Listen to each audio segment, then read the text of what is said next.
is all about. Many may be familiar with parts of it, but not all of it. I love this view from, actually this is the mouth of the Oyster River, looking at Little Bay, across Little Bay, then looking down the main stem of the Piscataqua to the Atlantic in the distance. And it gives you a feel for being sort of up watershed, looking out to the coast, which is a view that may not be so familiar to many.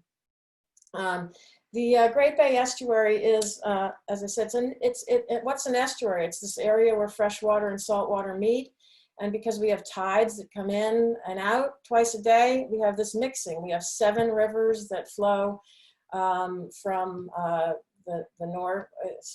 We have the Salmon Falls, the Cachiko, the Bellamy, the Oyster River, the Lamprey River, the Winnicott River. Then we have Spruce Creek over on the Maine side and Sagamore Creek in Portsmouth. So we have all of these freshwater sources flowing into this, flowing down through Portsmouth, Newcastle, out to the ocean, but the tides coming in and out twice a day, creating this great mixing and this estuary where we have very unique kind of ecosystem.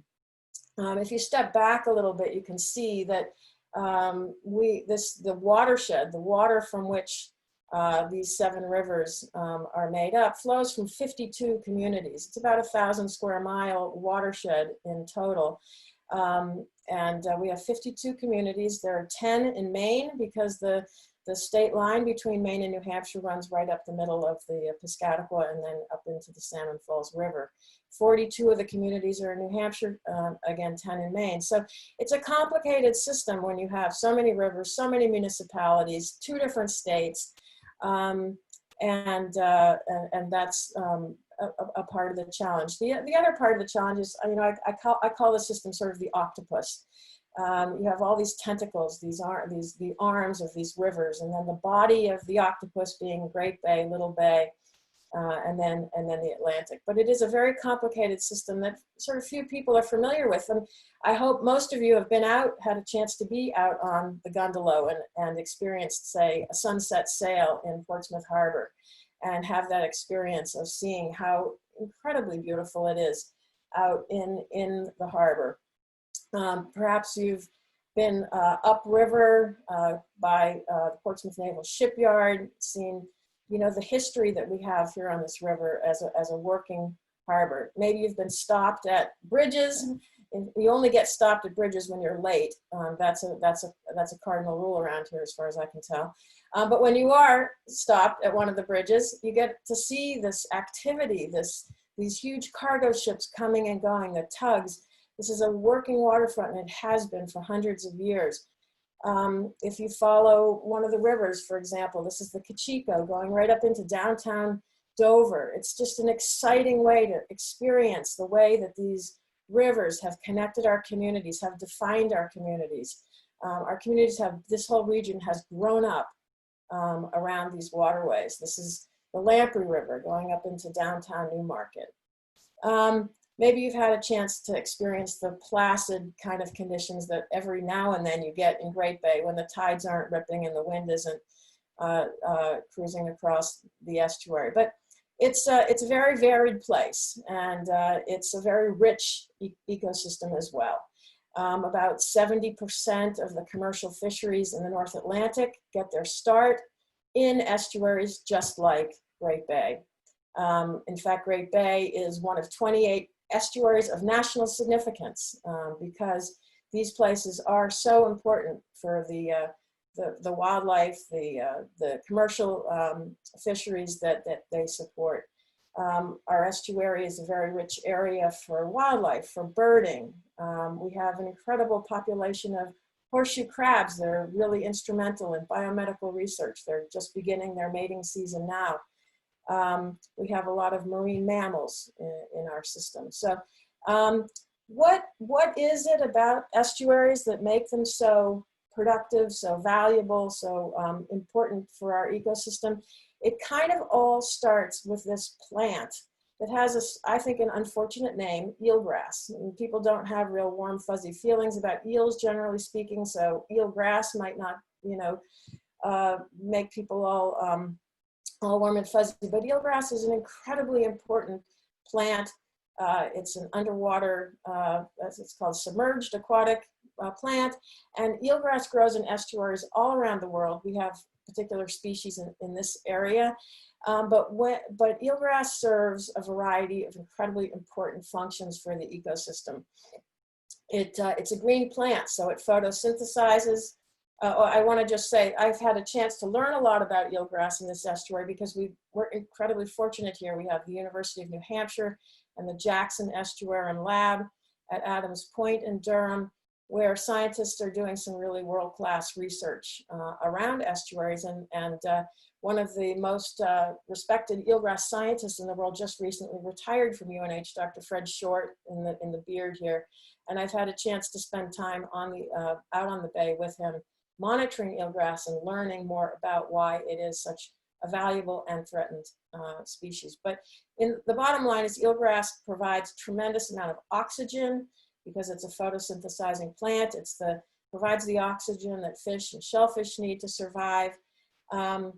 But unfortunately, among other benefits, I want to say that I'll go back to this one, eelgrass uses nitrogen that's in the water to grow. It takes up pollutants. It holds, the roots of the eelgrass hold sediment in place.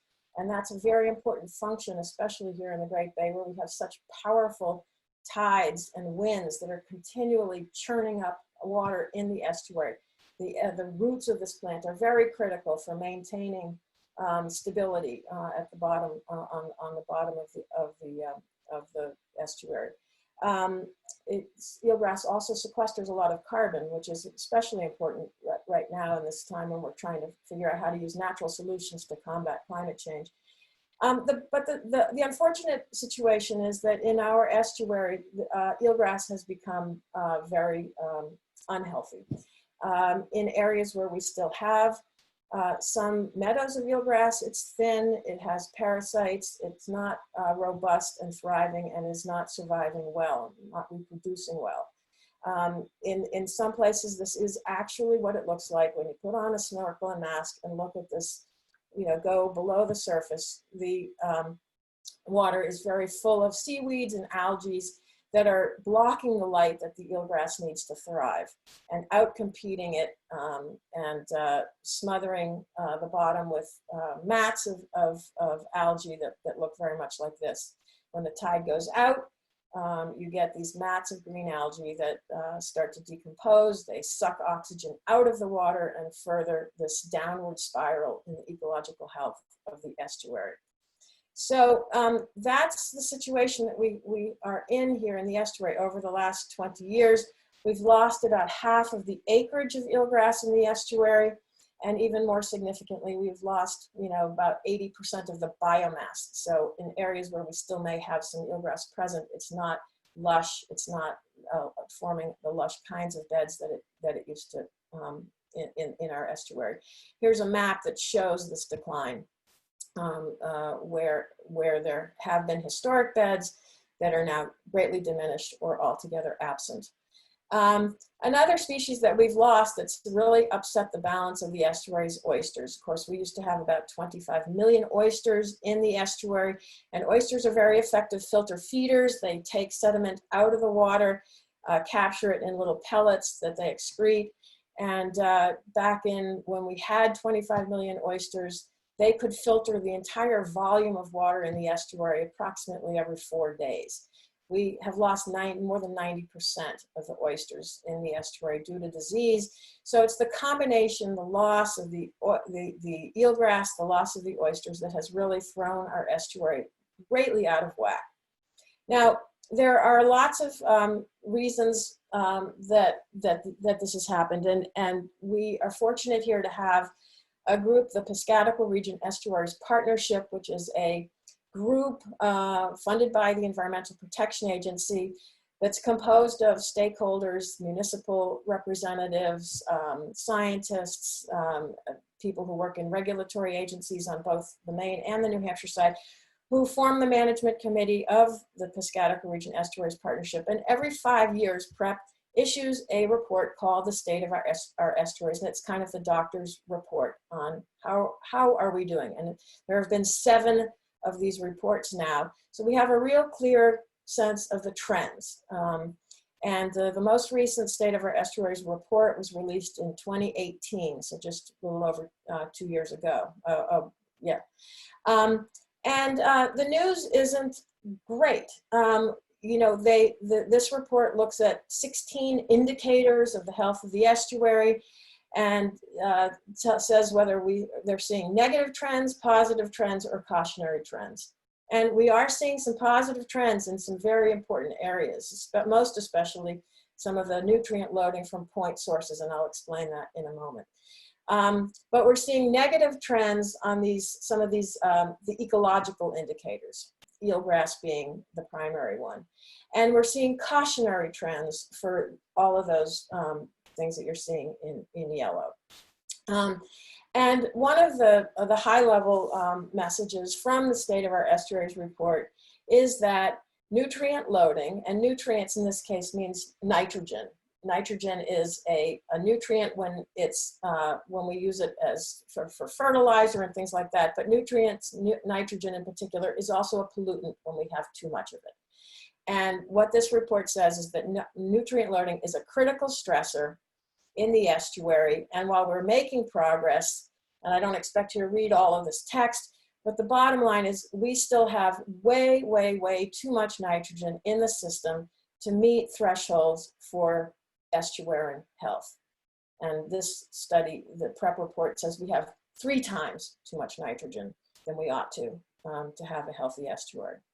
So that is really a very critical problem that we really must address if we are going to turn the tide and restore the health of the estuary. Now, where does all this nitrogen come from?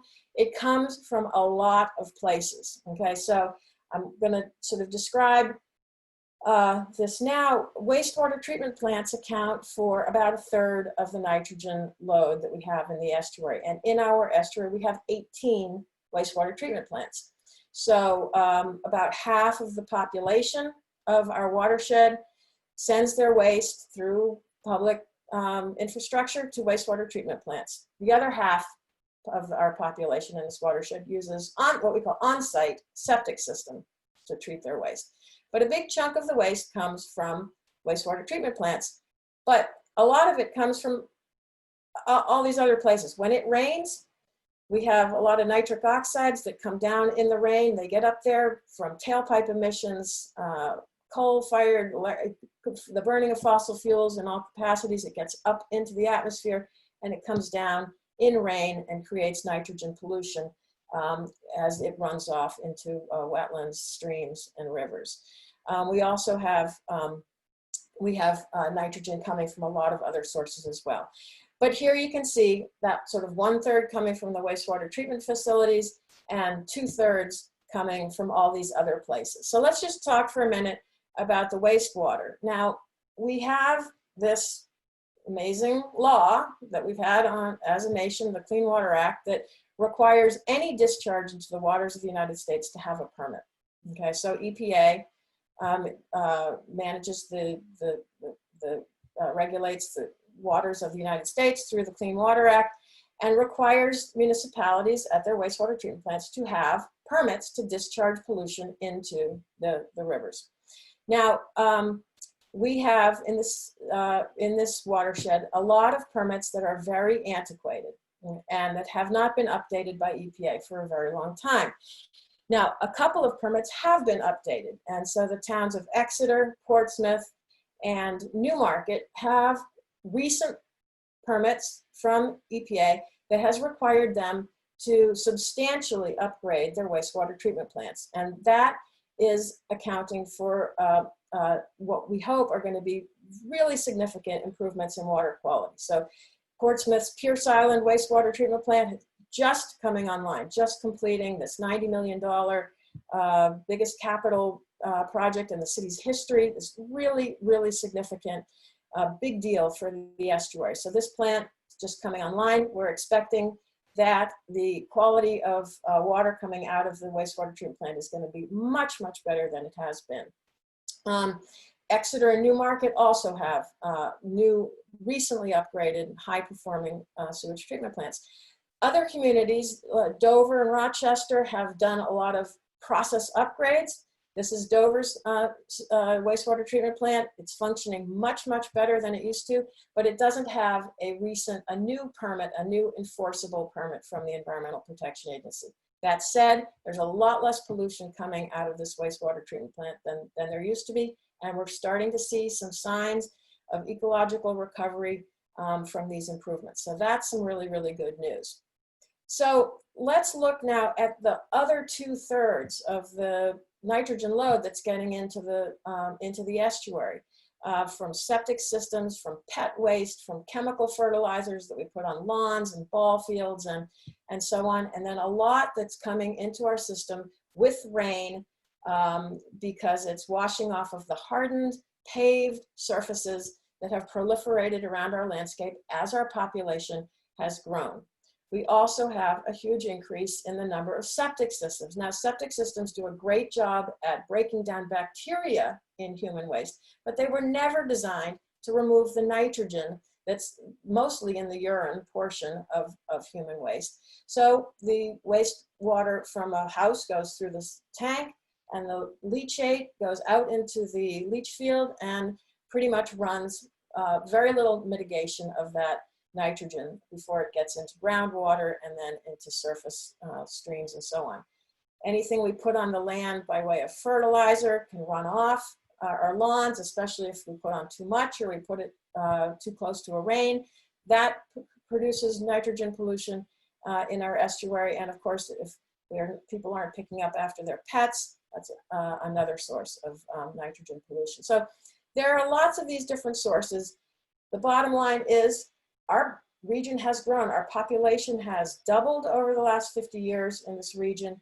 And as population grows, we have more roads, more parking lots, more shopping malls, bigger corporate campuses, more areas that cover the landscape that used to be forested, that used to be fields, where water could soak into the ground, where some of that nitrogen pollution could be utilized by plants, by soil microbes. Now it is just so much of it is running off of these hard surfaces into storm drains, into wetlands, and into our estuary.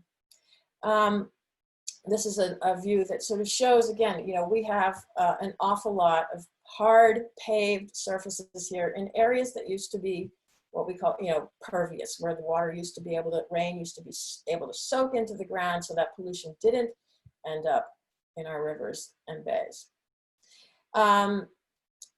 This is just one sort of case study of this. We don't think of Madbury, Lee, and Durham as being especially urbanized, right? Compared to Portsmouth and Dover and Rochester and some of our bigger cities in this region. But even just in these communities, we've seen basically a doubling of that impervious surface, the amount of hard surface where water cannot sink into the ground.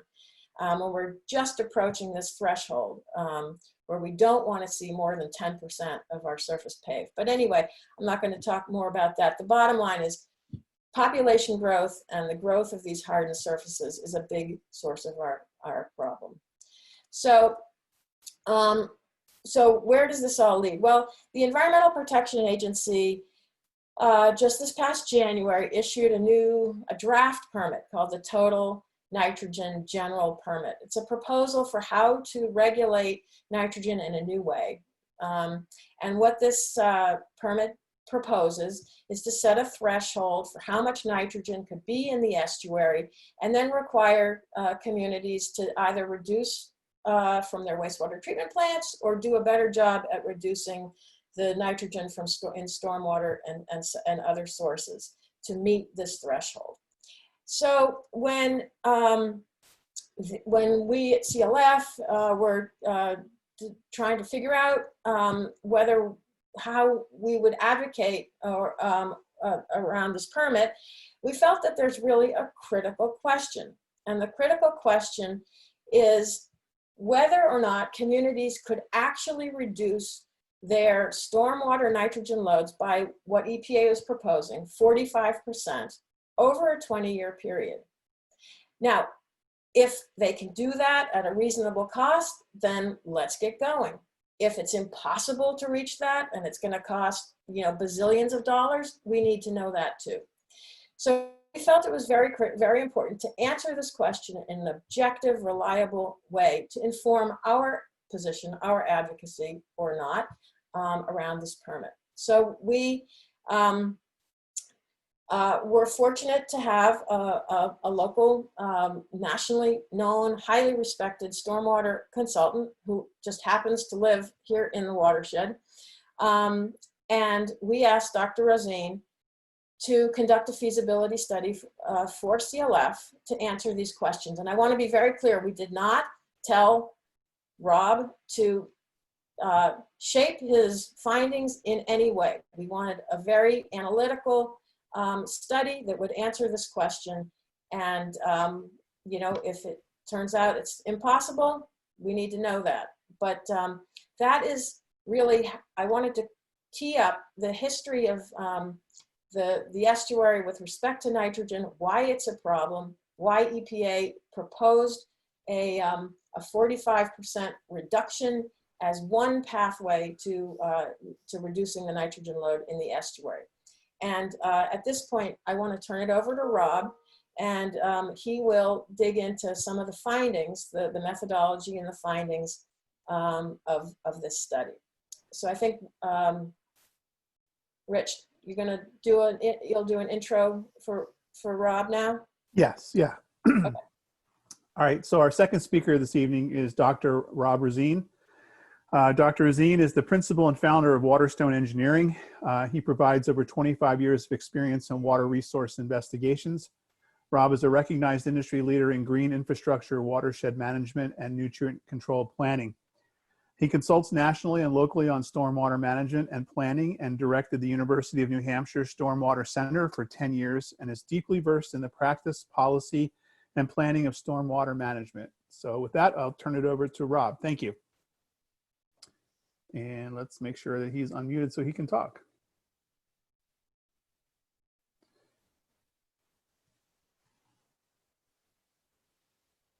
Okay. Hold on. Sometimes a little delay here with the, did it again. Sorry. Okay, I think you're good now. Nope, still not working. Hold on.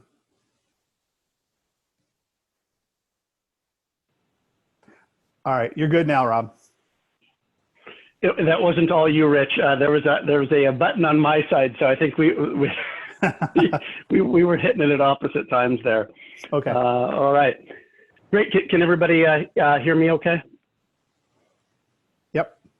Okay. All right. And you can see my presentation all right as well? Yep. Looks good. Okay. Great. All right. Well, thank you for the opportunity to present the results of the study here for you all. And thank you, Melissa, for the lead-in here. So what I'm going to do here, I'm going to take approximately 30 minutes or so to kind of give an overview of the study, pretty high level, and really the primary findings on this. Want to give you an idea of how we kind of structured the study and what in particular we were looking at. And then kind of direct you to some other resources where, like a lot of things, the devil's in the details here, and there are a lot of details here. So, within tonight's type, we really don't have the time to dig into all of that. But hopefully this will be a good teaser for folks, and then we can follow up for additional questions if there are any. So to start with, what I'd like to do is actually rewind just a wee bit. And I recognize that with this group, we probably, folks are probably fairly teed up with this.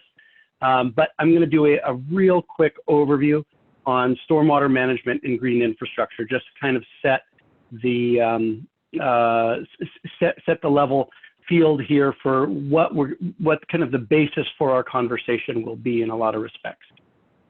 So, here's just a few kind of key things to keep in mind. right? So this is the results of a study from the USGS in Washington, D.C. and Chesapeake Bay region. But really the same could be true anywhere. Melissa just showed us a piece from Madbury and Lee, I believe it was. But this was for a 10-year period between 1990 and 2000. And you can see for that time period, there was an 8% population growth, a 25% land conversion increase, and a 41% increase in impervious surfaces. Okay, so this is not all doom and gloom. I'm an engineer, and you know, from my perspective, what this just means, what I see here is this is as a design challenge, and not necessarily doom and gloom. That I really believe there is a way to have your cake and eat it too. So the next piece to keep in mind with stormwater runoff, as we know, with increased impervious surfaces being roads and rooftops, et cetera, we have more runoff. There's larger amounts of runoff, as well as increased pollutants. And what I want to show you is this is a figure that was developed by some spectacular stormwater researchers from the University of California, Davis, and these are real sample pictures. And what this is this shows a phenomena that is we refer to as the first flush. And the first flush, oh, hold on, that's not what I meant to do. The first flush is the idea that in the beginning of a storm event, you have your highest pollutant load. And why that's important, it's really important because it has a lot to do with how we manage what our strategies are for management of stormwater runoff. And this particular example is really from California. Our runoff would not be pitch black in the very beginning of the storm. In California, you might go months and months without rain. So there's a tremendous amount of pollutant accumulation. But we still do have this same phenomena of very dirty runoff in the beginning of the storm, and then it trending towards cleaner and cleaner runoff as that over time. So another piece I want to share with you is really, in my mind, it's one of the most significant studies to come out on stormwater management in recent time, and this really kind of seals the deal from my perspective as to what we're doing here.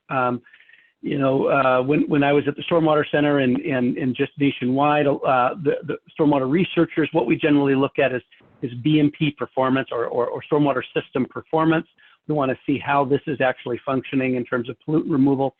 This is really the next level up, and this study was conducted by the National Marine Fisheries Service out in Seattle. And what they did is they took runoff from a busy, a major interstate. And then what they did is they had, it was a very simple study. They exposed adult salmon to undiluted stormwater runoff, and they had 100% mortality within a few hours. Then they would take that same stormwater, and then they would pre-filter it through a soil, essentially through an engineered soil media, which is the core essence of green infrastructure, or what it is that we're encouraging these days. There was no mortality, zero mortality.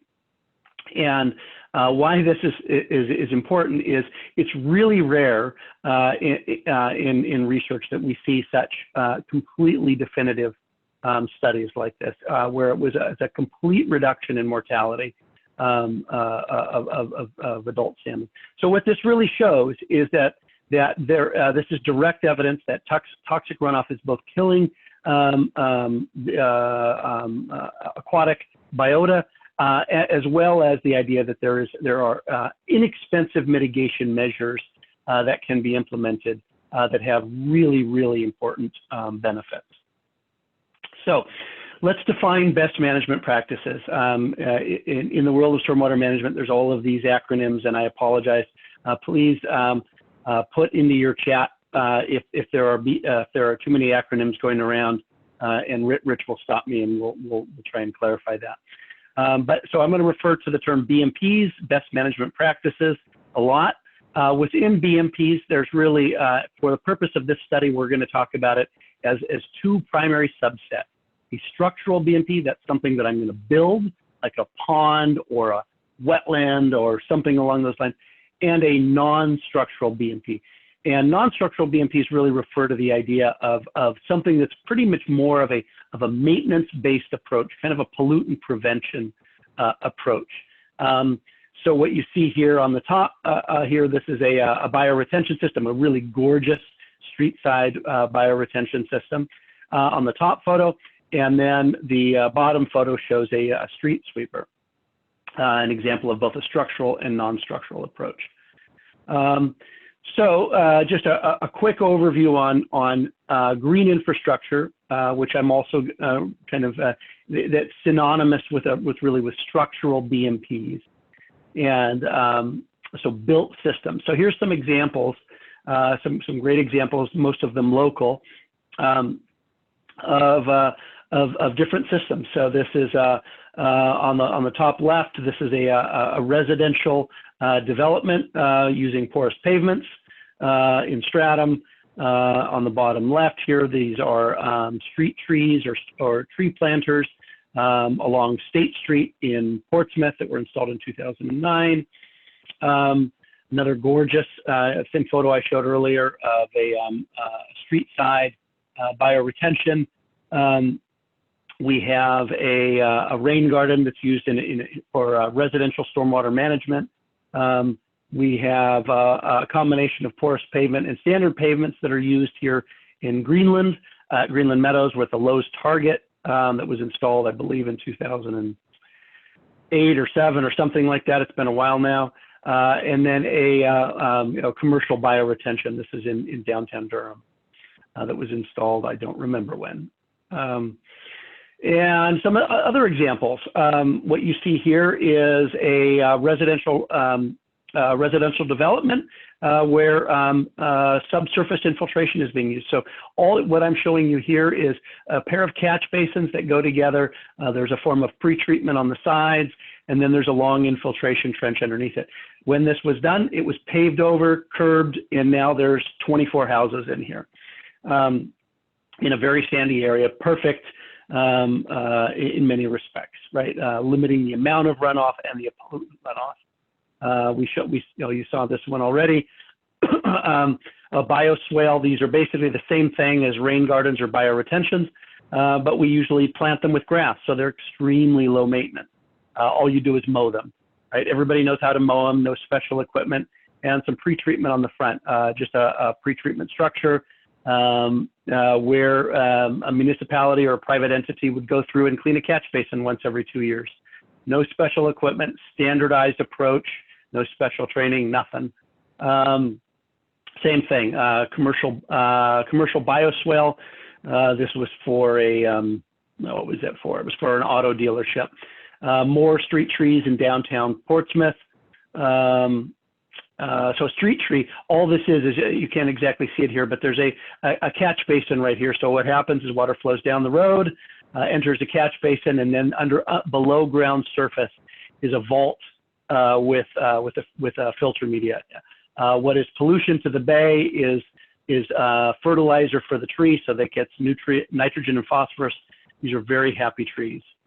At your average urban street trees, not a tree filter, but an average urban street tree might live maybe 7 years. And if you go downtown on State Street, I would encourage you to, it's not hard to find which trees are the street trees versus which trees are the tree planters. The big, healthy ones that almost look like they're growing out of their boxes are the tree planters. They are very happy. No one's watering these systems. All they're doing is pruning. On the other ones, the urban forester is actually watering them and having to tend to the street trees per se. On the right here, you see very low cost.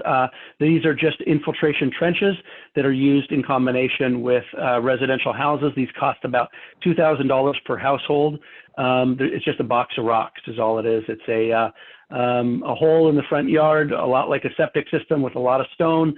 All the downspouts go into it. They go through some type of pre-screen before that. And that is basically making these households hydrologically invisible. And then this in the bottom right would be the same thing at a larger scale for a commercial development. Okay, so I know I haven't even talked about the feasibility study yet. I'm setting the stage for that, getting you familiar with the idea of structural BMPs and non-structural BMPs, and then we'll scale back up to the feasibility study at a watershed scale itself. So the next piece to talk about is non-structural BMPs. So these are really planning or pollution prevention style BMPs. So they're not things that we're building, but these are things that we're doing that are a lot of times that's preventing contamination. And they are things that most communities are familiar with at some level already. It's not uncommon for a lot of communities to be doing these at a smaller scale. And what we're talking about is just the need to scale these up to where it would essentially be a programmatic level effort that would meet certain requirements for EPA that have been demonstrated in research and elsewhere for a frequency and et cetera. So the type of pollution prevention, that we're talking about here would be, examples would be street sweeping. This is not your average broom sweeper. These are systems that are a vac truck, so they're actually picking up and vacuuming, as opposed to your average broom sweeper picks up a little bit, but it doesn't have a really heavy vac side to it. Another aspect is catch basin cleaning. A catch basin that is accumulating sediment is a catch basin that's working, and so we want to be pulling this material out at some frequency. Another form of pollution prevention that we don't hear much about because these are in fact the absolute hardest to do, which are basically behavioral controls. But fertilizer restrictions and fertilizer restrictions, we can talk more about that. I won't go too into them right now, but these are for many municipalities, these are kind of the last thing they want to do because nobody wants to go police behavior. But that said, if you have a stormwater utility, which is a stormwater fee, and you can offer an offset, essentially a fee reduction, or you can even pay homeowners not to fertilize, because it will be far lesser for a community to pay them voluntarily to not fertilize than it is to build half of the things that we would have to do. But we can get into that later. Septic system retrofits. There are new septic system retrofits that are out there that can be relatively low cost, that can be an extremely effective means for reduction of non-point source pollution. And then there is leaf litter collection. Some communities do this already, but they're not necessarily doing it for the express purpose of nutrient reduction. And again, these are things that when scaled up to a programmatic scale, here's the results of a study by the USGS, and it was astounding. They saw an 84% reduction of phosphorus and a 74% reduction of nitrogen that was associated with leaf litter. And it was for a relatively short period of time. You can see that this period of time, it basically, in the control watershed in the middle of September, when leaf out begins to occur, you see phosphorus loads increase. And so it's about roughly a 2.5 month period. And for this to occur, there would be a programmatic effort that would be removing leaf litter on basically an every 2-week basis, and disposing of these in a manner that they're not going to get back into our surface water. And then septic system retrofit. So we talked a little bit about this, and we'll talk some more about it how there are examples of state-supported retrofit programs that are out there. But for the purpose of this study, we looked at one particular example that is a $4,000 residential retrofit installation, which is a really good price. When you think of a brand new septic system build, you're probably talking $25,000 to $35,000. And to be able to retrofit a system for $4,000 is a big deal. And at the Massachusetts Septic System Test Center, they have seen essentially a 60% reduction in nitrogen load, a very simple system. And in amongst these communities that we're talking about in the TNGP, the Total Nitrogen General Permit, there's over 19,000 septic systems that could be eligible for this. Okay, so that is the, I've just set the table for BMPs, structural and non-structural BMPs. Now I'm really going to get into the nuts and bolts of the study. So really what we're talking about is a feasibility analysis. So just to set the stage a tad more, I want to say that, you know, what we're hearing in the news, in the paper, from communities is that communities have expressed fear over exorbitant costs and the lack of ability to implement the total nitrogen permit. So it's really clear that communities do not yet understand how they would implement this unique permit.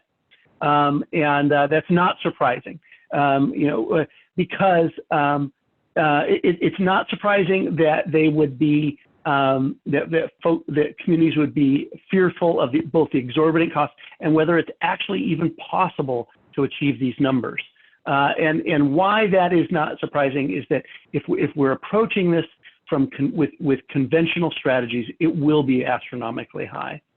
So to solve this problem from a conventional wastewater treatment approach and conventional stormwater management, it would be very, very cost prohibitive. And so the bottom line is that new problems will require new solutions to be far cheaper. And, you know, if we think about what it costs with you know, early on with solar, you know, solar is now cost. It is easily as cost effective as many of the traditional coal-fired and gas-fired sources of energy. It was not as recently as 10 years ago.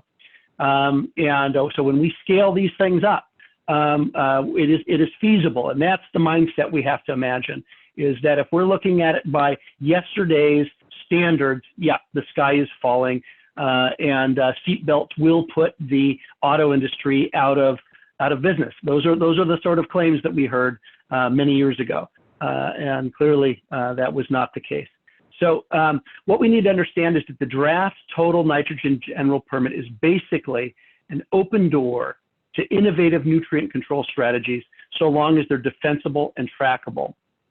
And that we need to understand that this can be accomplished with a team of problem solvers through stakeholder collaboration that would make use of the tremendous amount of technical resources available locally and nationally to develop a cost-effective plan.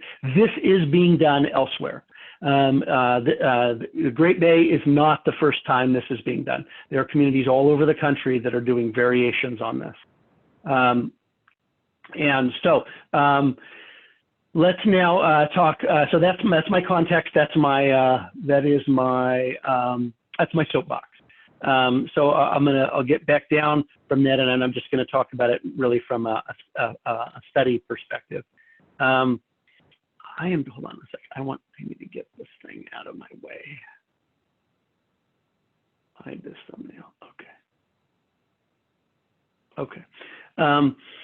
So the purpose of this study was to assess the feasibility and cost to implement the 45% reduction of the optional pathway. That's Appendix 2.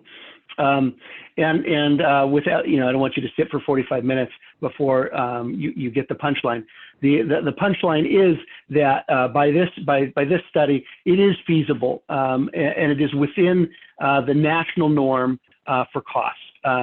That would still allow for growth and development in our communities. We would not be forced to choose between, you know, funding schools and first responders and clean water. That's not what we're talking about. And this report offers communities around the Bay a sample example of how this could be done for both improving land use practices and water quality. So the total nitrogen general permit, for those of you who haven't read it, because it is a sleeper, it covers 12 communities in the Great Bay watershed with wastewater treatment facilities. It also includes 4 communities in Maine also with wastewater treatment. The analysis done by EPA and then piggybacked on for this study includes the 4 communities in Maine, although the TNGP written by EPA would not cover these 4 communities. So EPA assumes, because they have to approve all permits, that the Maine DEP, who is the regulatory entity for Maine, would essentially have similar findings when it comes around for these, when they reissue their permits. And it's basically implied that EPA, if Maine, for example, were to come forward with permits that were inconsistent with what EPA has found in their fact sheet, that they would be sent back to the drawing table. So in a nutshell, what the permit is you can sort of see it in these 5 lines. The permit is there is a short-term control plan. The short-term control plan basically examines non-structural controls. And why is that? Because non-structural controls are generally things that are more cost-effective and that could be implemented in a shorter period of time. So at the end of year 1, a short-term control plan would be due, and that would be the operational essentially from year 1 to year 3. Then we get into the big heavy lifts, the long-term control plan, or the LTCP 1, 2, 3, and 4. Now, for some communities in the Bay that are combined sewer communities, LTCPs, long-term control plans, are a term that sends shivers down most communities' spines. They are often the most expensive thing that a community will do. Give you an example, New York City will spend over $5 billion on their long-term control plan for their combined sewers. We're not really talking about combined sewers here because combined sewers are a different entity.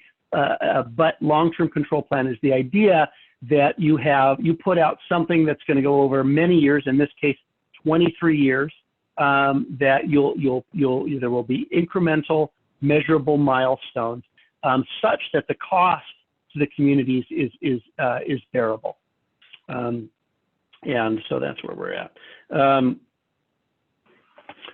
So let's talk about some study elements. So some study elements, what we did here is we have,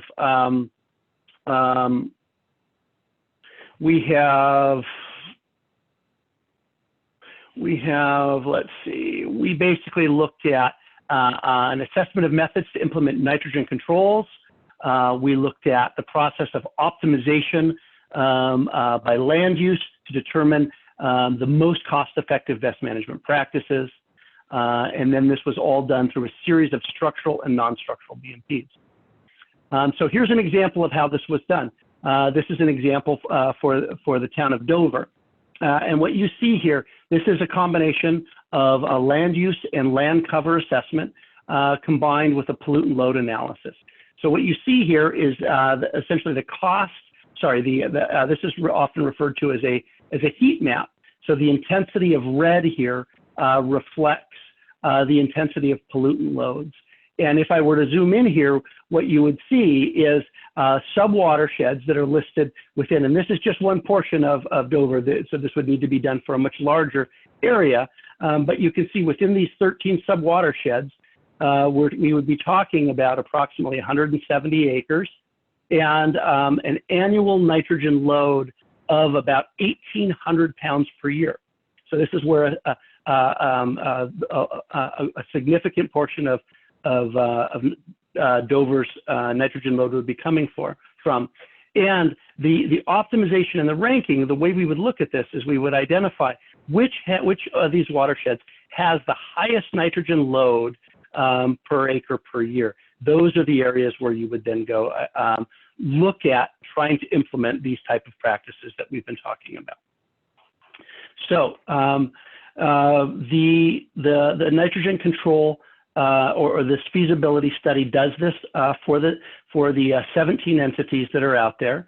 And I'm not going to go into all of that here. We'd be here all night. But you can see the acreage of the towns, the impervious acres within the communities, the amount of impervious cover, and then the loads attributed to surface water, atmospheric, et cetera, and what the nitrogen load target is. And I want to show you an example of BMP optimization.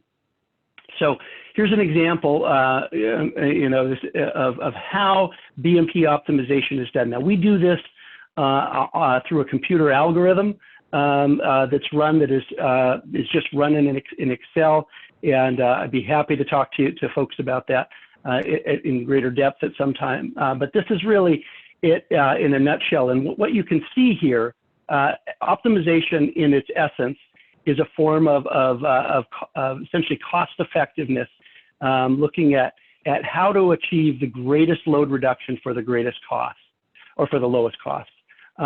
So in this instance, what you might see is if we had 1 acre of drainage area and we built a bioretention system to treat a 1-inch water quality volume, so that's the amount of water that's going to run off from that acre, you could, we can calculate that would remove about 12.7 pounds of nitrogen per acre per year.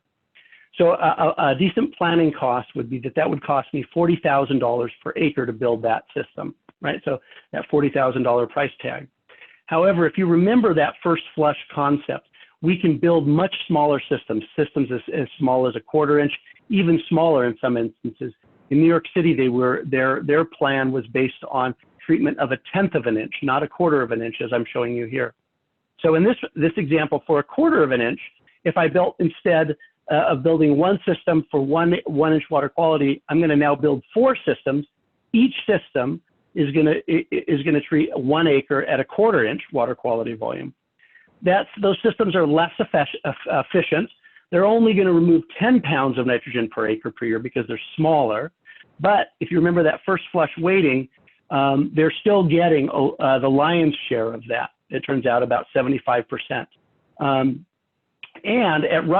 because they're 1/4 of the size, they're going to be 1/4 of the cost. So now we're going to, since I have 4 systems, I'm now going to be able to remove about 40 pounds of nitrogen. And what that translates to is about a 315% increase in terms of the same cost. So we can do that same thing across a watershed. And that's what we did for the various communities. And here's the type of information that we found. That the cost of BMPs, the unit costs that we got down to, were for the structural BMPs, across an entire community, we saw that the average cost for reduction of nitrogen was around $560 per pound of nitrogen. It ranged from community to community, from anywhere from the low 400s to the mid 700s. And to put that in comparison, a wastewater treatment facility, you're going to probably pay anywhere between $300 and $1,500 a pound. So it's cost effective with wastewater treatment. And why that's important is the wastewater treatment facility is bought by the community. In the case of retrofits, a lot of this is going to be done through the cost of redevelopment. If you go look, say, in downtown Durham, or in a lot of downtown communities now, you can see redevelopment occurring, and there are private entities that are redeveloping with these restrictions that are paying for this, that is not out of the is not coming out of the municipal budget. And so non-structural controls, we see that the average unit cost is about $280 per pound. And then for the low-cost structural BMPs, we're up at around $557 a pound. And what's important to notice is that septic system retrofits are really one of the most significant opportunities. And so this conversation is going to have to come back to what is the significance of this, and how could this actually be done? This would have to be facilitated very likely at the state level, and there are examples around the nation of where this has been done. But we can do it at a cost of around $630 per pound of nitrogen. This is easily as cost effective as most of the nitrogen, most of the wastewater treatment facilities that are being built around the Bay right now. As an example, this is an example of what a menu might look like for a particular community. In Dover, again, just picking Dover here because it's a good example, but in the feasibility study, Appendix B offers this for all 17 communities. You'll see a menu like this. So this is what comes out of that, essentially the optimization algorithm that's run in Excel. And it's not ridiculously sophisticated, but it takes some understanding to figure it out. But you can see what we have here is that there's about 7,500 potential acres that could be retrofitted for structural control. So these are things that I might build for ponds and wetlands, et cetera.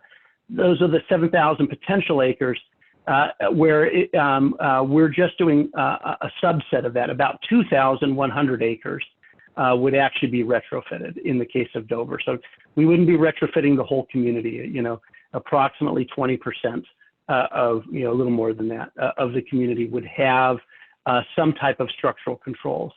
And we would get that down to a cost of around, an average cost of around $500 a pound.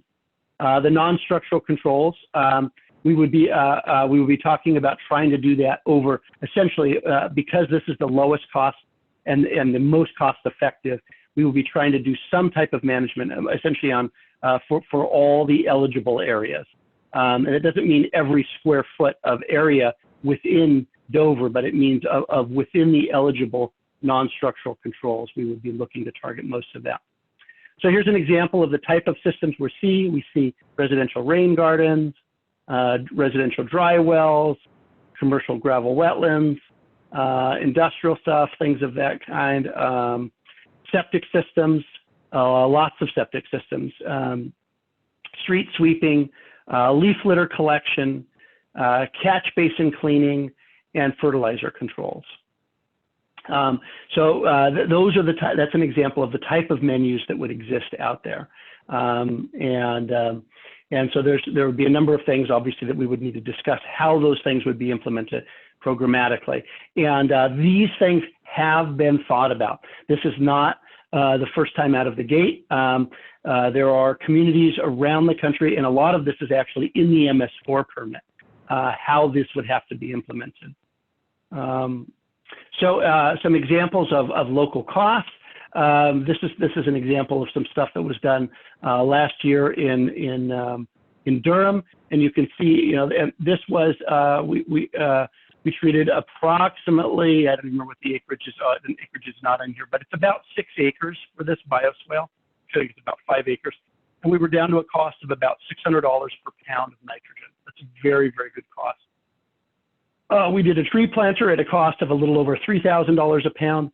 And why that is because we actually decided that we were going to upsize this. We did it for a 3/4 inch water quality volume. We could have done it at a 1/4 inch, but because it was a relatively small cost in total, we went with a larger system so that we would reduce the maintenance burden.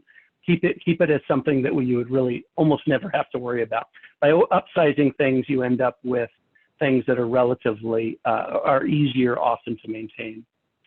So what we're finding is that in our, over a 20-year range, we would expect the community of Newfields to spend roughly $2.2 million on the low end, to Rochester about $22.3 million. And you might notice that this is some very different prices than what we're seeing in the paper. Dover's been quoted at estimating about $200 million to implement. And I think I read that that the cost to implement was estimated by the municipal coalition of being, I think it was $2 billion, $2 billion. And I don't remember what the total cost is that we were looking at here, but I think it was less than $100 million amongst all the communities. But we can look at that in greater detail. So as an example, what does that mean on the ground? Well, on the ground, communities like Newfields, Rollinsford, Berwick would have to treat roughly 5, 10, 20 acres per year respectively. I could rent a backhoe and drive into Newfields and build something in one weekend that would treat 5 acres. That's how simple that is for the community of Newfields. Now, communities of Rochester, Portsmouth, Dover, it's a little more sophisticated, 67, 77, 107 acres per year. But these are larger communities, and they have professional staffs that would be capable of doing this. And remember, this is based on the idea, the costs you're seeing here are very conservative. We estimate that on average, because this would occur over a 20-year period, that as much as 50% of this cost could be covered by private scale redevelopment. So again, there are tables in the study that talk that go into all these details. I cannot do that here tonight, but rest assured that you have these types of numbers that are in there by community, treated area, et cetera. And one of the things to look at is that the unit cost, we've already talked about this a little bit, but you can see that the range of unit costs by looking at this sort of large scale planning cost, we keep these costs very low. Street sweeping can get the price down to as low as almost $20 a pound of nitrogen. We cannot touch that even with wastewater.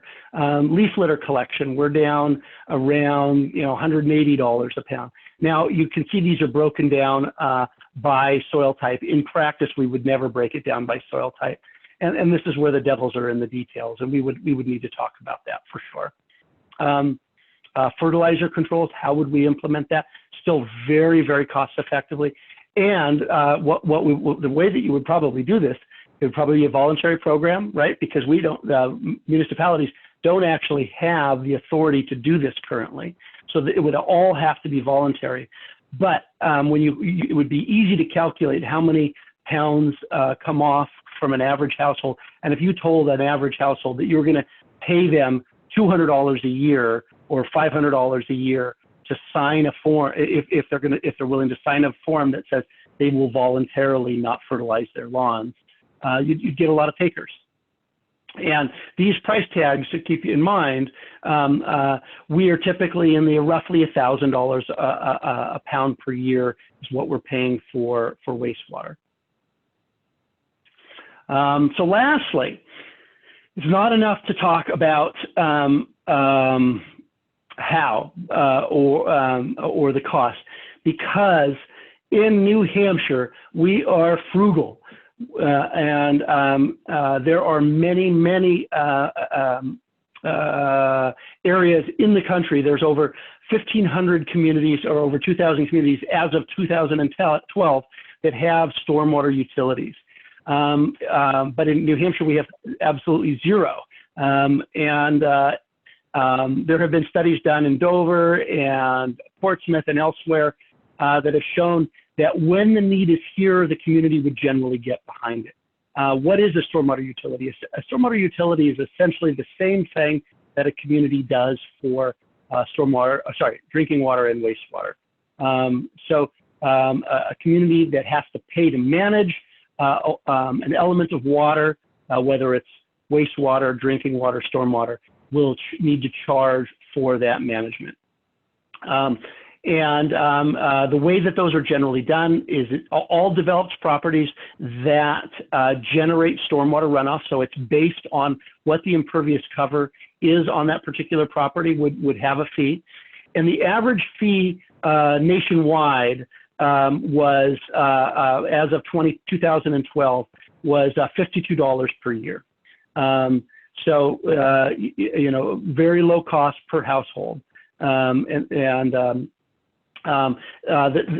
particular study, the feasibility study that we conducted, that Waterstone conducted for the Bay, found that the average annual fee per household amongst these 12 communities would be a little bit higher than that, about $91 per household per year, with a high of about $200 in Milton and a low of about $26 per year per household in Portsmouth. And what that reflects is that in a community like Portsmouth, higher density, it's easier to get at this. A community like Milton, which has lower density. And we looked at some variations on this, which I don't have time to go into tonight, but we did look at one variation in this where we looked at, rather than each community doing 45%, or the closest to the that they could get, we looked at it at if each community was paying essentially the same unit cost. That's a lot trickier to implement for EPA, but some communities were very capable of doing far more than 45%. Okay, so with that, I'm almost ready to wrap up. What time are we looking at? 8:15.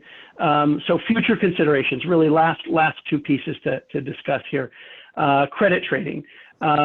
Credit trading is not in the total nitrogen general permit, but one of the things we have heard communities talk about, and they're absolutely right, but it is the problem of with a square hole with a round peg, or round peg with a square hole. We are talking about 12 communities, and there are, I can't remember exactly how many communities. I think there's 46 communities in the Bay. But this would not be covering 46 communities. And that's just the way it is. It's the way, it's the limitation of the NIPTES program. That's the EPA program. Every community across the nation has this problem. There would be a revolution, a Tea Party revolution, if we tried to expand this to every community everywhere in the U.S. In fact, the waters of the U.S. are being trying to be rewritten right now to reduce the applicability of the Clean Water Act. So it's not likely that that is expanding. It's likely that it's shrinking. So this is a problem. It's well known. One way to get at this, though, could be through credit trading. So the idea of credit trading is community. The permits don't care where the nitrogen reduction occurs. It does not matter. If you can get that because you're paying a farmer to use a cover crop at 12 cents a pound of nitrogen reduction, that counts. If you're paying a community in the upper watershed that is a non-regulated community, if you are paying them to preserve buffers, which has many benefits, that would count if we could get EPA to credit buffer protection. Right now they don't, but they should. And those are some examples. And there are spectacular examples of credit trading around the country. There's great guidance, and this is a place that we could do it, and we should do it. Another example that I spoke about earlier is septic system retrofit programs. One of the things that this study identified was that we could really get at about 40% of the non-point source load through septic system retrofits. But the only way that this could be done would have to be really facilitated at the state level. This is bigger than the towns. You know, towns could actually pay into this. But there are examples in New York and Florida and elsewhere where the states are actually using federal dollars to put into a state program that then is paying homeowners up to $10,000 for retrofits. So the study that we looked at was only about $4,000 per household. Now there would probably have to be some assessment costs and et cetera in there. But there we go. There's some future considerations. Lastly, I want to mention a few caveats. This study presents a plan, not a prescription. This is for how to implement the optional pathway. This is one scenario of many possible scenarios, and some communities may find that there are certain things that they don't have the stomach for, and there would be different ways to do this. And I want to reiterate, my cost estimate is conservative because we're assuming that municipalities are paying for this. One of the great things about long-term control plans is that this would occur over a 23-year period. So a community like Durham that implemented very good stormwater requirements back in 2010, they have been having private entities pay for this since 2010. There are many communities that we don't have to point fingers at right now that have very weak stormwater requirements that are and there's a tremendous amount of redevelopment that's occurring that is getting off scot-free. And these big hotels and redevelopment applications that are going through that essentially have zero stormwater management that should be implemented. They're doing energy efficiency. They're doing all these other things that are standard requirements that are being done elsewhere in the country. They're getting off scot-free that are instead are going to be paid on the municipal budget if they don't put good stormwater regs in the books. So the other part is EPA's job is not to tell communities how to implement a permit, but rather what the goal is. That's always how long-term control plans have worked. So the solution to this wicked problem will need to come from communities and their consultants working together with EPA. And with that, I am at 8:20, and I probably put everybody to sleep, which is not uncommon with my dense presentation. So with that, I would like to end, and thank you very much for your time. You were a great audience, and nobody interrupted. Melissa, do you have something to add at the end here?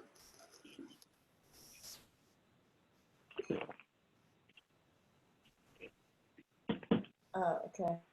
Thank you. Yes.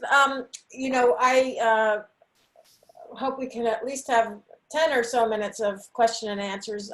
We'd hope to have more time for that. But the bottom line is thank you very much, Rob. Thank you all for listening. And I think, you know, my final pitch is that, you know, we live in this incredibly beautiful, we're so fortunate, so blessed to live in a place surrounded by these waterways that define our communities and have for hundreds of years. But if it's only a pretty picture, then we haven't done our jobs. And really our responsibility is to leave this place in a better condition than it is now, so that it's not just a, it's not just a nice sunset to put up on Instagram, but it's a place that functions, that's healthy, that supports our economy, and that works for all, you know, all species that live around here. So that's my final pitch, and I think we can get there. Any questions? Rich, I'll let you moderate that. Yeah, we've got a couple of questions that came in. So let me go ahead and get to that. First question we have is from John Storer, who's the Director of Community Services for the City of Dover. So let me find John here, and I'll unmute him and let him ask the question that he has. So hold on a second. John, go ahead. Yeah, good evening. Can you hear me okay? Yes, we can. At first, you know, from the municipal perspective, I appreciate Rob and Melissa putting on this session. And I know, Melissa, we were swapping some messages today. I think communities will welcome the opportunity to follow up with Dr. Rosine, to learn about what he's presenting in the report. And I guess my question, you know, I was intrigued. I just want to stress, you know, a lot of the stuff I heard tonight, the structural and the non-structural BMPs, Dover is doing a lot of that. I was intrigued by the amount of emphasis that the report puts onto private property, and like the septic retrofits. I think there was a number of 19,000 within the watershed. I'm just wondering, if Dover were to do something, what would our legal authority be to get onto the private property? Would we have to have something? Would we have to have something changed at the state level in terms of a statute to try to tackle some of the septic retrofits? Yeah, it's a great question, and thank you, John. And I will be the first to say that there's a lot of programmatic issues that would need to be addressed here. But you're absolutely right.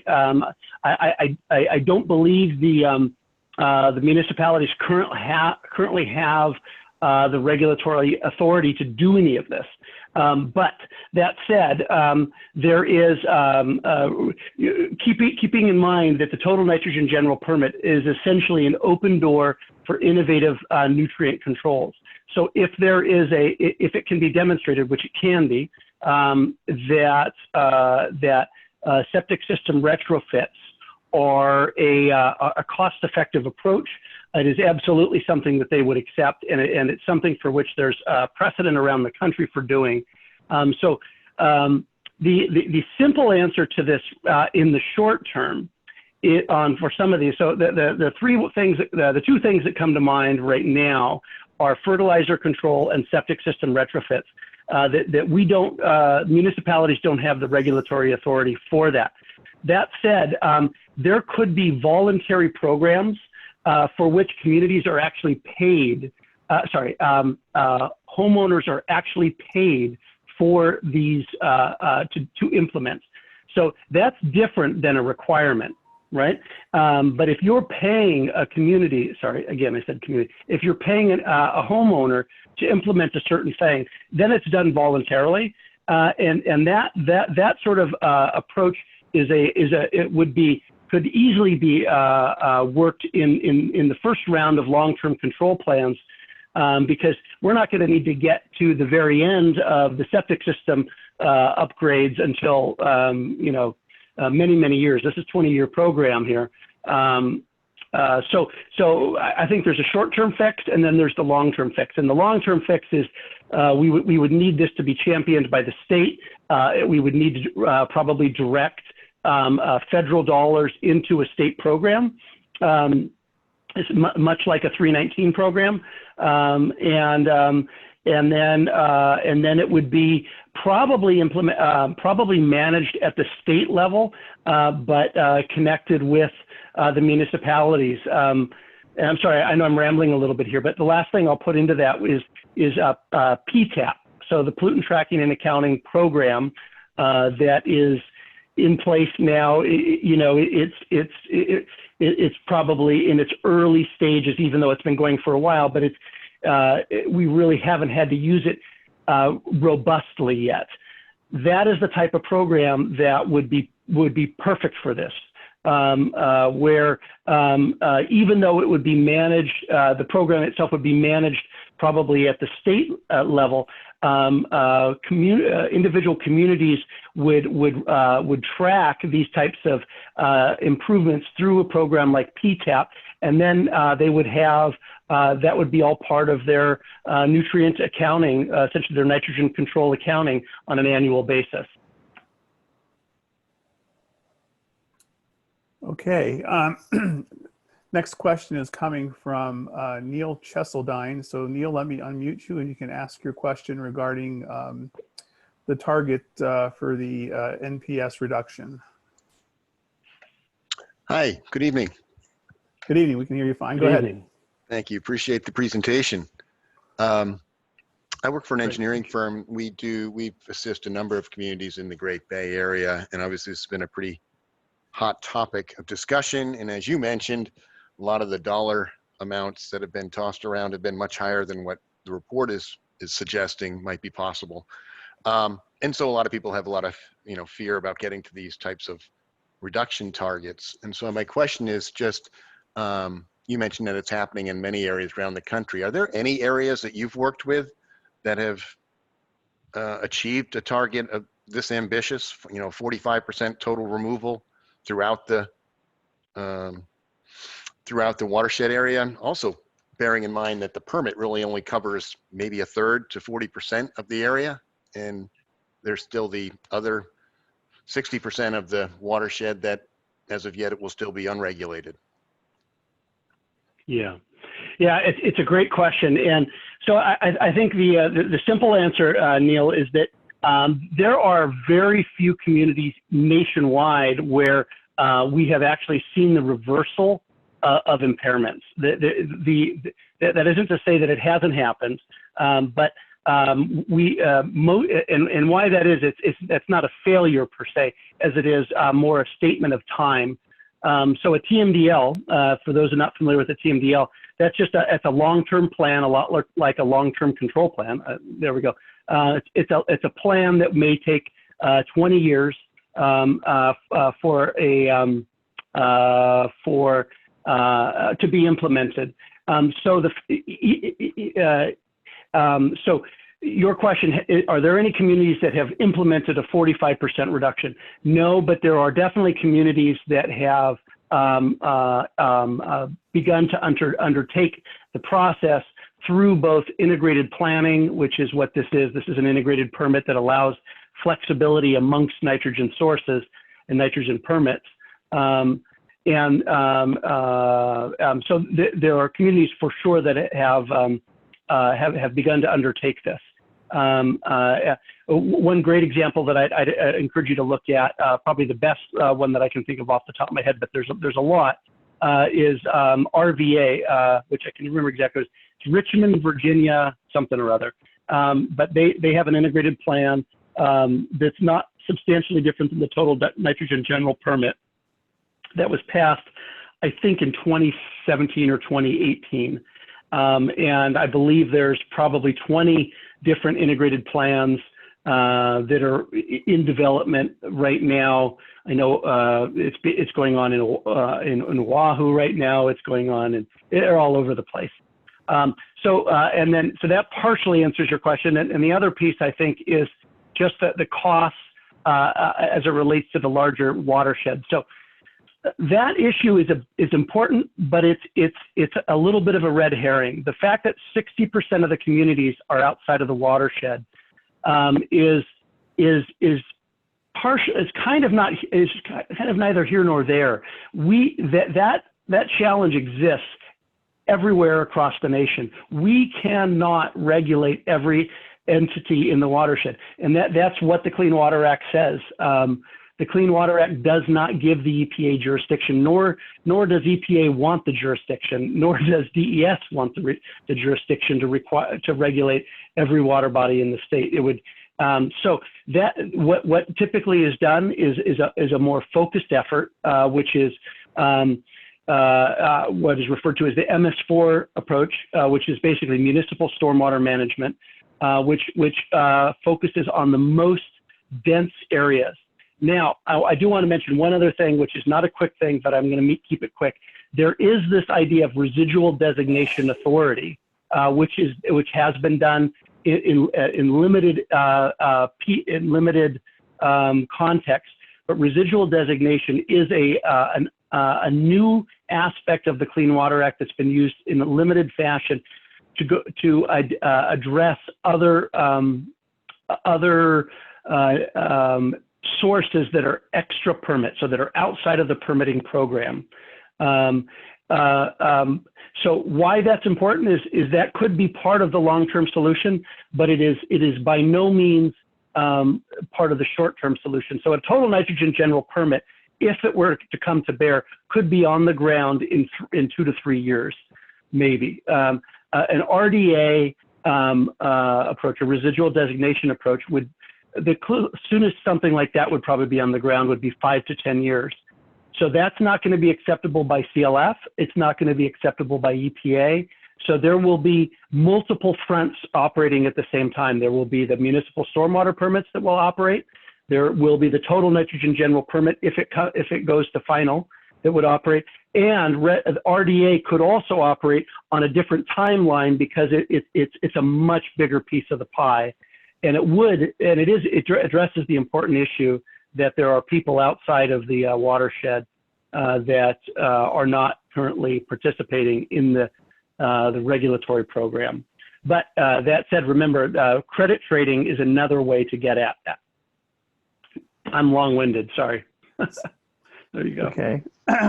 Well, we're out of time. So with that, I want to thank Melissa for providing us with some of the background on the nitrogen issue in the estuary here, and then providing us also with some information about the EPA's total nitrogen general permit, and then Rob for sharing the results of your study with the recommendations that were in that. And thanks for all that participated. They're great questions. And for those of us, or those of you that are going to be with us next Thursday, we've got another great presentation. And if you want some information about that, you can go out to our website. So I'd like to unmute everybody so you can give our speakers a round of applause. And with that, we'll end everything. So go ahead, folks. Hey. Thank you. Thank you. Wonderful. Thank you all for being here. It's a pleasure.